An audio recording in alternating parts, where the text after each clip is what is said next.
Malaysia সফরে কিছুক্ষণ পর ঢাকা ছাড়ছেন প্রধানমন্ত্রী। কাল আনোয়ার ইব্রাহিমের সঙ্গে বৈঠক। আলোচনায় গুরুত্ব পাবে শ্রমবাজার ইস্যু, সিন্ডিকেটের ফাঁদে পড়ে অবৈধ হওয়া প্রবাসীদের বিষয়ে সমাধানের আশা।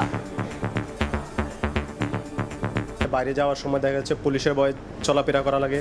টাকা নিয়ে এজেন্টরা বহুত দুর্নীতি করতেছে, ঠিক মতো টাকা দিতেছে কিন্তু ফিঙ্গার করতেছে, মেডিকেল করতেছে, শেষ পর্যন্ত পাসপোর্ট হইতেছে না।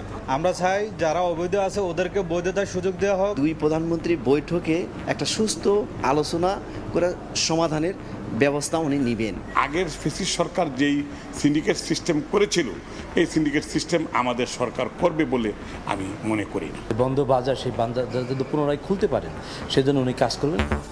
কুয়ালালামপুর থেকেই মঙ্গলবার চীনে যাবেন তারেক রহমান। গুরুত্ব পাবে তিস্তা ইস্যু। দেখছিলেন বিশেষ শিরোনাম। দুপুরের সময় সঙ্গে আছি আমি জিন্নাতারা যশোয়া। এবার অন্যান্য শীর্ষ সংবাদ।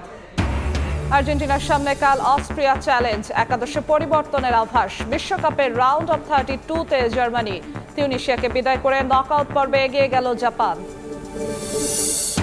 হাম সংক্রমণ ও মৃত্যুতে গাফিলতি ছিল অন্তর্বর্তী সরকারের, নেই তদন্তের প্রয়োজন বললেন প্রধানমন্ত্রীর স্বাস্থ্য বিষয়ক বিশেষ সহকারী।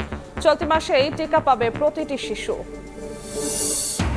পরিচিত জনদের লালসার শিকার হচ্ছে ছোট শিশুরাও। বছরের প্রথম 5 মাসে ধর্ষণের শিকার 166 জন। আলোচিত না হলে দ্রুত ধরা পড়ে না আসামি, দৃষ্টান্তমূলক শাস্তি দাবি।